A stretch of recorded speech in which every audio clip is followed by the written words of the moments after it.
Welcome to Saving America. This is your host, Dr. David D. Schein.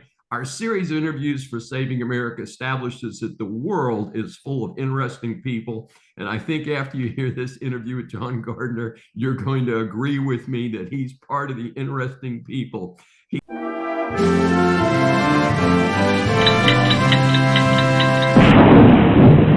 a self-taught entrepreneur after 2 decades of experience in American manufacturing. After traumatic injury as a teenager, he dropped out of high school and left Ohio to pursue his dreams in California. He slept in his car, ate canned food, and worked at restaurants. At the age of 25, he started a business out of his apartment based on cutting tools that his father had engineered. By overcoming adversity with determination and tenacity, he now sells his product to the U.S. Navy, NASA, Lockheed Martin, Ford Motor, the FAA, and thousands of other companies. His first book is Manufacture Local: How to Make America the Manufacturing Superpower of the World. This is a topic that is near and dear to my heart, and I think many other Americans. We welcome John Gardner for his first appearance on Saving America. Thanks for having me on, Dr. Schein. It is our pleasure. As you know, we ask our guests 3 questions, and so we'll get started. So many people drop out of high school, wander off to California and elsewhere. They often end up in misery or working at a fast food joint, and there's some songs along those lines, of course. How did you change that direction in your own life? Well, I was working in restaurants, but I picked the highest end ones to work in. And I really just wanted independence. And I had left Ohio, Pittsburgh area to pursue acting because I was raised without a TV and a phone. And then I got hit by a car and had brain surgery, traumatic brain injury, and was in the hospital in a coma for a while. And when I woke up from the coma, I was able to watch movies. And I kind of grown up in the library a lot, but as I was in the hospital, I saw Dances with Wolves and Last of the Mohicans. And as a kid, I read a lot of frontier stories, and going west was always the kind of dream, of the American manifest destiny type stuff. And so I got to see Superman for the first time. I was like, wow, I want to be in this industry and tell stories. And I, dropped out of school and went out to LA and was very fortunate to meet some good people and found I didn't really like the industry. I found it to be quite boring standing around on set. I love the people, just didn't like the business of it. And so I didn't know what to do next. And here I am without I kind of remembered that my dad had started a business out of his garage when I was a kid, 9, 10, and 11. And I worked in the garage on a World War II era grinding machine. And I think it really was my dad's example of, hey, you can just start selling a product. As long as you have a product to sell, you can start something in your garage. And I think we all look at business now, not we all look at business, but I think we look at big institutions as I can't ever penetrate that, or I can't ever do that unless I go up the corporate pathway. But my dad was a good example of just doing your own thing. He's an inventor by nature. So I think it was truly my dad's example of entrepreneurialism that planted the seed for me. That made me even think that was possible.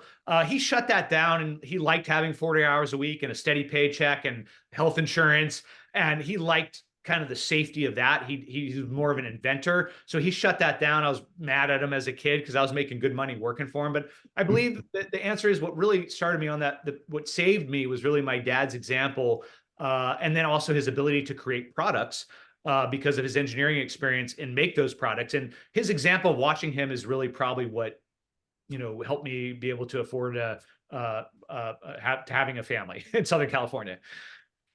Just an amazing story. So your new book specifically addresses offshoring, as it is called. Instead of focusing on the positives, you describe some of the real downsides. Please share some of them with our audience. Well, they're across the board.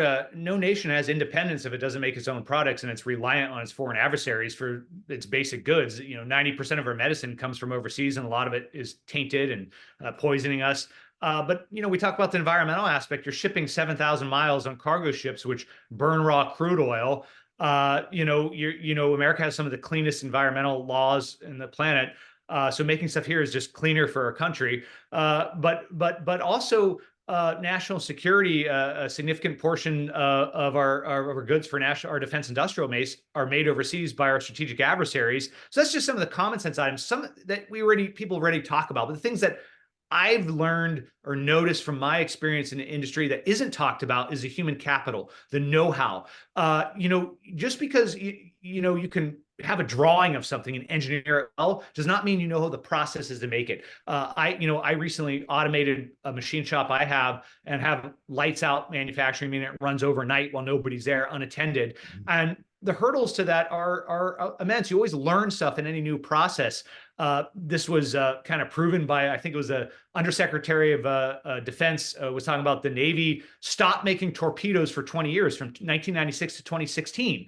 And it took them, I believe it took them 2 years just to figure out how to make them again, because it was all new equipment, all new machines, all new personnel. Nobody knew how to make them again, even though they had the drawing. And I think it really showed, World War II was fought and won in 4 years. And it took 2 years just to learn how to make torpedoes again. So also, World War II was fought and won. We supplied our allies with massive amounts of manufactured goods. The Soviet Union we supplied, the UK we supplied with Liberty ships going up in the Arctic Sea.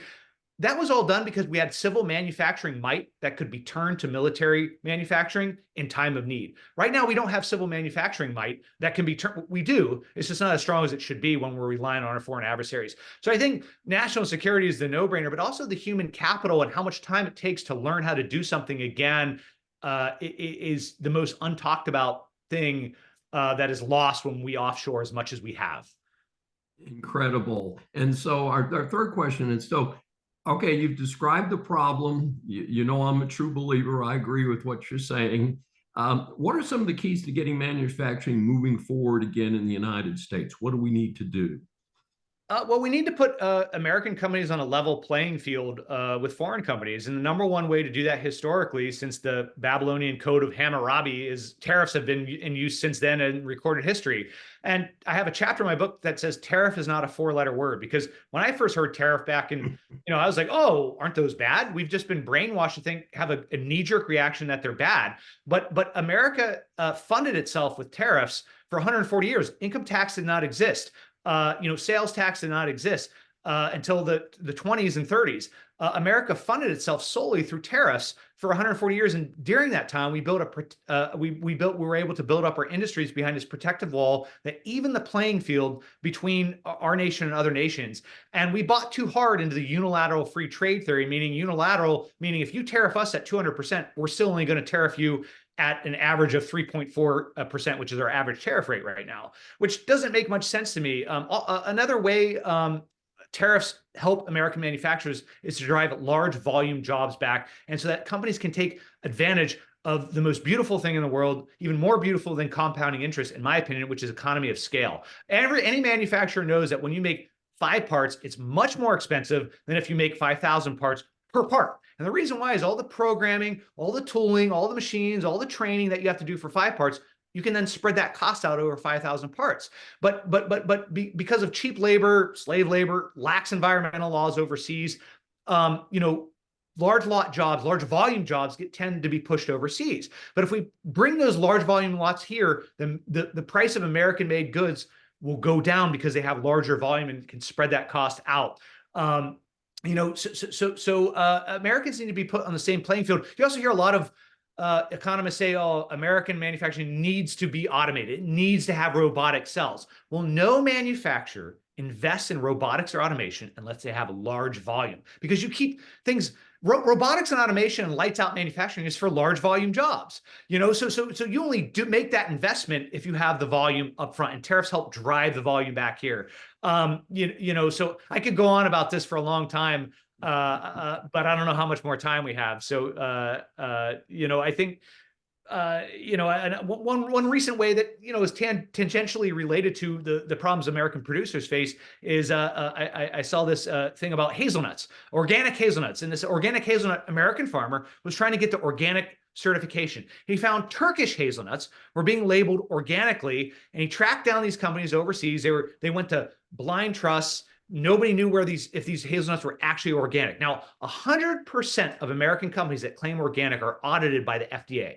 Only 2% of foreign companies that claim organic are audited by the FDA. And so they can claim it, and it's never proven, and they can undercut American pricing because they don't have to follow the same standards that American manufacturers or producers and agricultural producers, in this case, have to follow. And I think having fair trade and tariffs are the leveling field for that. So those are just some of the things that the big dynamics I think can really kick things off for American manufacturers.